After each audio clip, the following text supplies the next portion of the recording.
दोस्तों, TV serial Anupama के आज के एपिसोड की शुरुआत में तोशु और राघव मिलकर अंश को ढूंढने की कोशिश कर रहे होते हैं। तो राघव को पूरा शक होता है कि अंश की किडनैपिंग के पीछे गौतम का ही हाथ है। तो तोशु भी इस बात से सहमत होता है, लेकिन वह कहते हुए नजर आता है कि उनके पास गौतम के खिलाफ कोई भी सबूत नहीं है। तो तोशु अनुपमा को बुलाने के लिए घर के अंदर जाता है और तभी गुंडे जो है वो अंश को शाह हाउस के बाहर गाड़ी से फेंककर भाग जाते हैं। तो राघव यहाँ पर तुरंत अंश को देखता है और शाह परिवार को बुलाता है। सभी बाहर आते हैं और अंश की हालत देखकर बुरी तरह से घबरा जाते हैं और अंश के चेहरे पर चोट से बहुत सारे निशान होते हैं और अनुपमा उसे देखकर पूरी तरह टूट जाती है और डॉक्टर को बुलाने के लिए कहती हुई नजर आती है। तो दूसरी तरफ हमें राही को दिखाया जाता है, जहाँ पर राही भी फोन पर अंश की फोटो देखती है और भावुक हो जाती है और वह रोते हुए प्रेम से कहती है कि देखो अंश को कितनी बुरी तरीके से मारा है।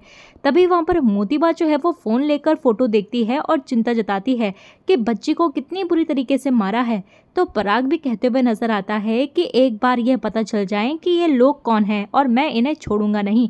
इसी बीच यहाँ पर गौतम भी सबको देखता है और खुश होता है। तो राही मैडम यहाँ पर रोते हुए कहती हुई नजर आती है कि मेरी तो ये हिम्मत ही नहीं हो रही है कि मैं वहां जाऊं, लेकिन जिसने भी अंश की यह हालत की है ना, मैं उसे नहीं छोड़ूंगी। तभी वह गौतम को देखती है और राही को पूरी तरह से यकीन हो जाता है कि यह सब गौतम का ही काम है। तो प्रेम भी उसकी बात से सहमत होता है, लेकिन वह याद दिलाता है कि उनके पास अब तक कोई सबूत नहीं है। तो ख्याति भी यहाँ पर अंश के प्रति अपनी चिंता जताती है और सभी लोग अंश के लिए चिंतित होते हैं। तो तभी वहां पर प्रार्थना जो है वो गौतम को देखती है और गौतम का सामना करती है। तो गौतम यहाँ पर खुद ही कबूल कर लेता है कि अंश की जो भी हालत हुई है वो उसी ने की है और वह प्रार्थना को धमकाता है कि अगर उसने तलाक का केस वापस नहीं लिया तो वह किसी को नहीं छोड़ेगा और वह कहता है कि अब अगला नंबर जो है वो तुम्हारी प्यारी अनुमा का है। तो प्रार्थना उसकी बातें सुनकर हैरान हो जाती है और उसे दानव कहते हुए नजर आती है। तो गौतम भी यहाँ पर हंसते हुए कहता है कि अब तुम अपने पति की काबिलियत समझ रही हो, लेकिन तुम कुछ भी साबित नहीं कर पाओगी। तभी वहां पर अनुपमा आ जाती है और सभी अनुपमा को देखकर चौंक जाते हैं। तो अनुपमा यहाँ पर अंदर आती है और उसकी नजर जो है वो गौतम को ढूंढ रही होती है। सभी लोग यहाँ पर अनुपमा के पास आते हैं और पूछते हैं कि क्या हुआ।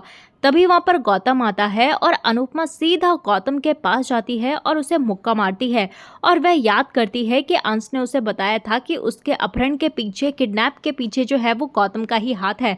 तो मोतीबा यहाँ पर कहती हुई नजर आती है कि ये आप क्या कर रही हैं। तभी वहां पर अनुपमा उन्हें चुप करा देती है और गौतम को चोट का दर्द होता है और वह कहता है कि पागल हो गई हो क्या। तभी वहां पर अनुपमा जो है वो गौतम को जोरदार थप्पड़ मार देती है और वह गिर जाता है। तो अनुपमा कहते हुए नजर आती है कि माँ जो है वो गाय से भी ज्यादा सीधी होती है, लेकिन जब माँ के बच्चे को नुकसान पहुंचाओगे तो वो इतनी ज्यादा खतरनाक हो जाती है कि शेर भी अपना रास्ता जो है वो बदल लेता है। आज तूने मेरे अंदर की काली माँ को जगा दिया है। तभी यहाँ पर अनुपमा जो है वो डंडा लेकर आती है और सभी हैरान हो जाते हैं। तो अनुपमा यहाँ पर कहती हुई नजर आती है कि तूने मेरे अंश को मारा है ना। यह कहकर वह गौतम को भयंकर तरीके से पीटने लग जाती है और सभी हैरान होते हैं और उसे रोकने की कोशिश करते हैं, लेकिन यहाँ पर अनुपमा जो है वो रुकने का नाम ही नहीं लेती और अनुपमा यहाँ पर गौतम पर अपना पूरा गुस्सा जो है वो निकाल रही होती है और पीटते हुए उसका डंडा भी टूट जाता है। तो अनुपमा यहाँ पर डंडा गौतम पर फेंकती है और रुक जाती है। तो प्रेम और राही अनुपमा का साथ देते हैं और अनुपमा गुस्से में कहती है कि कल रात को तूने मुझे फोन करके धमकी दी थी ना। तभी प्रार्थना भी कहते हुए नजर आती है कि मुझे भी अभी इसने धमकी दी है कि अगर मैंने तलाक का फैसला जो है वो नहीं बदला तो ये सबका वही हाल करेगा जो इसने अंश का किया है। गौतम कहते हुए नजर आता है कि ये सब झूठ है, मैंने ऐसा नहीं कहा।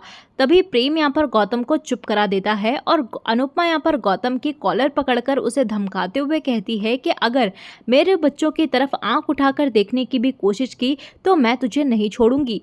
तो अनुपमा यहाँ पर गुस्से से वहां से चली जाती है और गौतम सोचता है कि मुझे तो तब मारेगी जब तेरे अंदर जान बचेगी। घर पहुंचकर एक सरप्राइज तेरा इंतजार कर रहा है। इसके बाद यहाँ पर अनुपमा जैसे ही घर पहुंचती है तो उसकी आंखों के सामने अंधेरा छा जाता है। अन्नू की रसोई में आग लग चुकी होती है और सब कुछ पूरी तरह से बर्बाद होता है और ये देखकर अनुपमा जो है वो बुरी तरह से टूट जाती है और परिवार के सभी लोग जो है वो रो रहे होते हैं। तो अनुपमा के पैरों तले जमीन खिसक जाती है और वह अन्नू की रसोई को बचाने के लिए जाने लगती है। सभी उसे रोकते हैं और राघव अनुपमा को बताता है कि सब कुछ जल चुका है।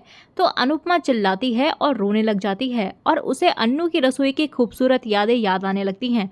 वह हाथ में राख लेती है और बेहोश होकर गिर जाती है।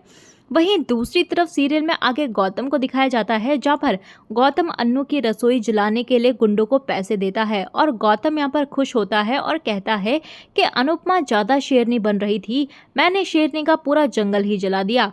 अब प्रेम और राही की बारी है। दूसरी तरफ यहाँ पर अनुपमा जो है वो होश में आती है और शाह परिवार को बताती है कि उसने सपना देखा है कि अन्नू की रसोई जो है वो जल गई है और वह बापूजी से पूछती है कि क्या रसोई सही सलामत है। तो बापूजी यहाँ पर इशारा करके नहीं कहते हैं। तो अनुपमा अपने हाथ के राख देखती है और चिल्लाती है और वह दौड़ती हुई रसोई में जाती है और वहाँ का हाल देखकर वह दंग रह जाती है। वह पूरी रसोई को जला हुआ देखकर टूट जाती है और अनुपमा के लोग भी वहाँ पहुँचते हैं।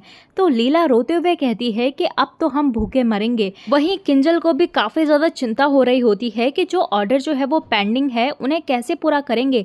और बापूजी और राघव अनुपमा से कहते हैं कि वह अब आराम करे और चिंता ना करे। लेकिन यहाँ पर अनुपमा मैडम जो है वो राघव से कहती है कि जब उसने पहले ही राघव को आगाह कर दिया था तो फिर आग कैसे लग गई। तो राघव कहता है कि जब उसने चेक किया था तो सब कुछ ठीक था।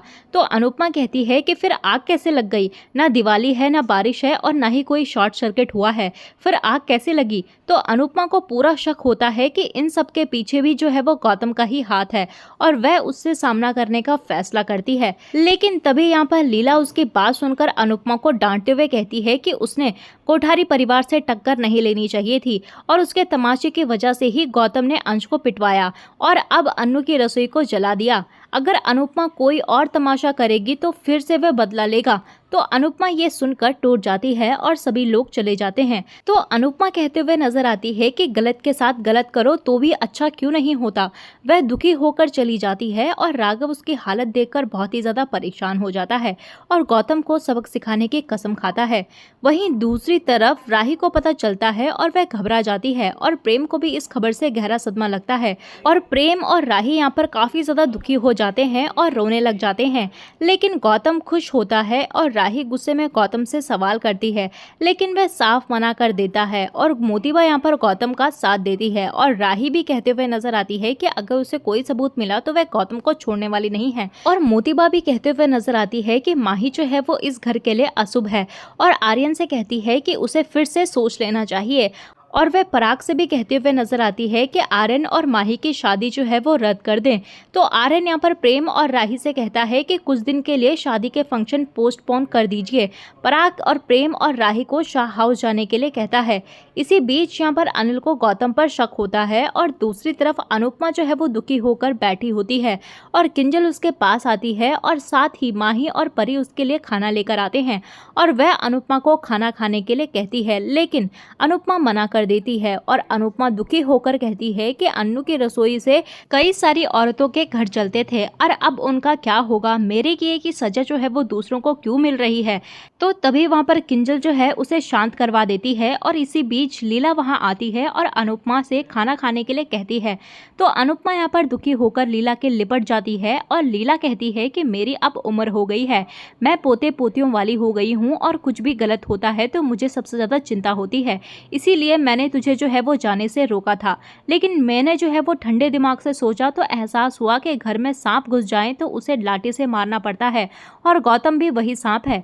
लीला यहाँ पर अनुपमा को गौतम से लड़ने के लिए प्रेरित करती है और कहती है कि उसने प्रार्थना की जिंदगी बर्बाद की है, अंश को पिटवाया है और अन्नू की रसोई को जलाया है, उसे अपने कर्मों की सजा मिलनी ही चाहिए और मुझे तुम पर पूरा भरोसा है कि तुम उसे सबक सिखाओगी। लीला यहाँ पर अनुपमा को हिम्मत देते हुए कहती है कि श्री कृष्ण ने भी कहा है कि कुछ लड़ाइयाँ जो है वो युद्ध करके ही खत्म करनी पड़ती है। तो अनुपमा में हिम्मत जागती है और वह लीला से आशीर्वाद मांगती है और लीला अनुपमा को विजय होने का आशीर्वाद देती है और इसी के साथ दोस्तों एपिसोड खत्म हो जाता है। तो दोस्तों आने वाले अपकमिंग प्रोमो में हमें देखने के लिए मिलने वाला है कि अनुपमा कॉन्ट्रैक्टर से एक और मौका मांगती है और कॉन्ट्रैक्टर कहता है कि अगर वह ऑर्डर पूरा नहीं कर पाई तो वह उसे कोर्ट में ले जाएगा। तो तभी अनुपमा यहाँ पर ऑर्डर पूरा करने के लिए खाना बनाने लग जाती है और राघव अनुपमा की मदद करने का फैसला करता है और इसी के साथ दोस्तों एपिसोड खत्म हो जाता है। तो दोस्तों आपको क्या लगता है कि अनुपमा जो है वो गौतम से बदला लेगी या नहीं, आप हमें कॉमेंट सेक्शन में जरूर बताइएगा। मिलते हैं आपको नए एपिसोड में नए अपडेट के साथ, तब तक के लिए नमस्कार। वीडियो पसंद आई तो वीडियो को लाइक शेयर सब्सक्राइब जरूर कीजिएगा।